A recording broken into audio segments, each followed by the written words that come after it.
5 people shot and killed inside the Capitol Gazette. I'm Angelica Alvarez in Annapolis, Maryland, with what we're learning about those lost and the suspect. And in the Treasure State, police in Missoula say they now know who is responsible for shooting 2 young men outside a high school in the city. What police are saying about the suspect, that's all coming up. Good morning, Southwest Montana, 6:30. Chet Lehman, Missy O'Malley, Matt Elwell with you here. The rain continues to fall. Have yet to actually have to turn my sprinklers on. Really? Perfect timing. There you go. Thank you. You're welcome. Yeah. I guess. Yeah, it's a bit drippy out there, to say the least. Temperatures this morning reflecting that rain-cooled air. Is that a meteorological term, drippy? I made drippy up. I didn't know for sure. I thought it was very descriptive. There's a look at our satellite and radar imagery. The showers are just fairly consistent, but outside of that, they're not particularly heavy. Yes, it's raining hard, but it's not thunderstorm hard. Showers and thunderstorms possible as you head into the afternoon. Why are you laughing at me? Drippy. You're right. It's very descriptive. No, it's droppy. Yeah. Oh, Yeah, okay. I think drip or drop is whether before or after. Well, there you go. I don't Okay. know. I'm making the We'll The debate research that. continues. Yeah. Okay. Yeah. We'll talk more about your forecast from the drippy Storm Tracker Weather Center in a little bit. Okay, drippy versus Droppy. droppy. Okay, we're going to discuss that after the show. Our top story for you now, out of the East Coast, investigators are still trying to figure out why a gunman opened fire at a Maryland newspaper yesterday, killing 5 people. Police say it was a targeted attack. CBS's Angelica Alvarez is in Annapolis with the latest. This is the front page of today's Capitol Gazette, the morning after a gunman opened fire inside its newsroom, killing 5 people and injuring others. First victim's name is Wendy Winters. Second victim is Rebecca Smith. Third victim is Robert Hyacin. Fourth victim is Gerald Feshman. And the 5th victim is John McNamara. We're deeply saddened that we had to make those notifications, and we're deeply saddened that a person had to take this into his own hands, and this is the result. Several shots have been fired, possible shotgun, at least 10 shots heard. 38-year-old Jared Ramos has been charged with 5 counts of first-degree murder. Officers say he used a shotgun and was carrying smoke grenades when he was apprehended.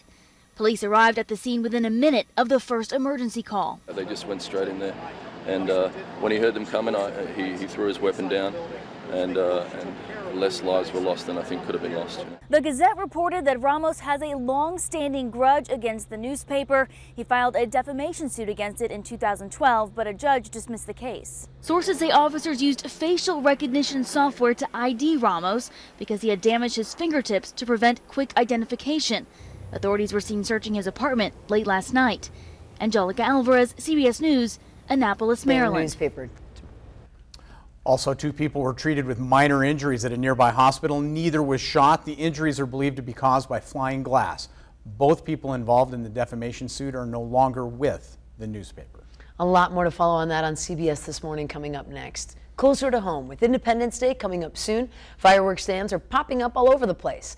MTN's Medeiros Babb tells us the rules and regulations for lighting off fireworks next week. There are only a few days a year in Montana when you can light off fireworks. The days surrounding the 4th of July are some of them. We're not here to stop people from having fun. And it's the complete opposite of that. We want people to have fun. We want them to enjoy the holiday, especially the 4th of July, right? I mean, it's a great holiday to celebrate. But that doesn't mean there aren't rules. Safety is huge, especially when it comes to people lighting off fireworks. You can use them on private property within Bozeman as long as you have permission.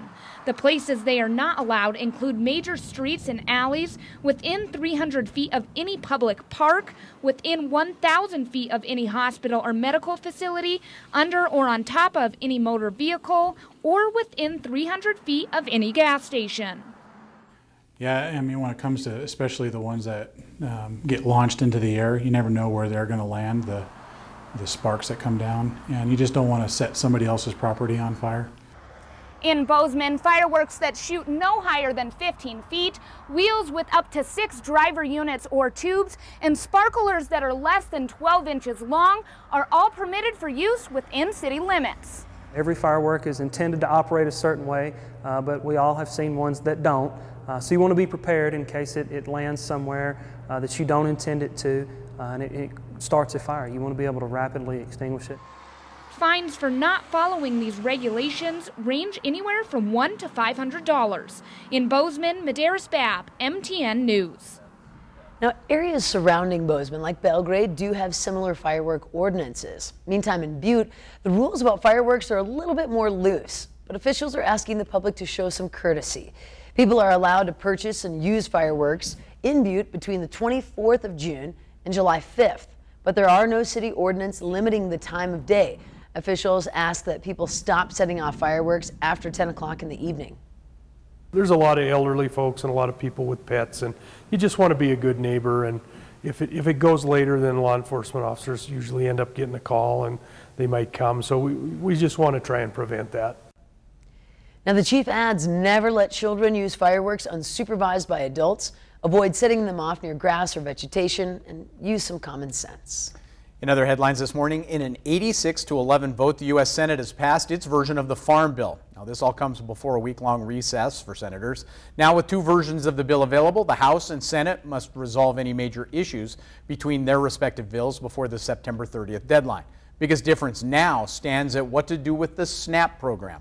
House bill would require able-bodied adults without children under the age of 6 to work a minimum of 20 hours per week in order to keep their benefits. The Senate bill avoids any changes to the topic entirely. Right now, White House supports the House's version more, but has not ruled out the Senate's bill quite yet. And following his son's visit, President Donald Trump will be coming to Montana. His trip has been confirmed by a White House deputy press secretary. The White House says the commander-in-chief will be in Great Falls on July 5th. Montana is a battleground state, and the president is hoping to gain support for GOP candidates Matt Rosendale and Greg Gianforte. Trump was last in Montana during his presidential campaign when he stopped in Billings back in May of 2016. An event page with the details about the president's visit to Great Falls was available, but it was pulled down for an unknown reason about 15 minutes after it went live. Well, a pair of drug raids yesterday netted 6 arrests in Polson. Polson Police Sergeant George Simpson says officers executed 2 residential search warrants as a result of a short-term drug investigation which was sparked by citizen complaints. Polson Police Department asked anyone with information about drug activity to call the non-emergency number. That's 883-7301, or send a private message on Facebook or use Instagram. And Missoula police have identified the assailant from the shooting that took place at Sentinel High School last week.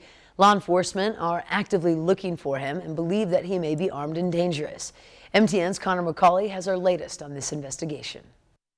An arrest warrant has been issued for 17-year-old Dylan Curtis Conat in connection with the shooting that took place behind Sentinel High School on the 24th. MPD says that Conat was possibly seen in Missoula County after the shooting, but can't confirm that or his current whereabouts. MPD believes him to be armed and dangerous. I would, yes. I mean, having been involved in a situation like this, it's better for everybody to be safe than sorry, and just call 911 if you see him and you know it's him, or if a person knows where he is at that time, we'd like him to call 911. That's just the most timely way to get information to us to come out and look for him. If there's viewers or readers that have historical information, about where he might be located, but they don't necessarily know that at that time, we'd prefer that information just go through our through our non-emergency business line, and that gets routed to the detective division. Officials might not have an idea where Conat is, but they hope to bring him in as quickly as possible. It's safer for everybody involved if we can get him in custody sooner than later and without incident. So any of your viewers or readers out there that can help us, there's contact information in the press release, and we would really appreciate hearing information about how we can locate this young man. Conat was a person of interest from the beginning, but only recently has he become the main suspect. We were looking at him for a little while, but it was far from being to the point of obtaining an arrest warrant. So that took some work. So he was a person of interest? Yeah. Yep. And we got to that level and sought the warrant as soon as we could. And then after we consulted with the county attorney about this is when we made it available to you guys. In Missoula, Connor McCauley, MTN News. Now, both victims are from western Montana, and they are both in this hospital with their current condition unknown. Missoula Police Department cannot confirm the connection between the victims and the shooter at this time. More to follow on that as we get more information. Thank you so much for joining us. Happy very last Friday in June. Coming up, I don't want to grow up. I'm a Toys R Us kid. That jingle can be heard for the very last time today as the last remaining stores close their doors. Before that, let's head to New York, check in with Gail King for a look at what's coming up at 7 on CBS This Morning. Good morning to you. Ahead on CBS This Morning, Nora is leading our coverage from Annapolis, Maryland of the Capital Gazette shooting. She'll speak with the county police chief, and we'll hear from the former executive editor and publisher of the paper, plus new details from the lawyer of the woman the suspect harassed. And we'll talk with 2 New York Times journalists about how life has changed for the accusers who came forward in the Me Too movement. We'll see you at 7 o'clock.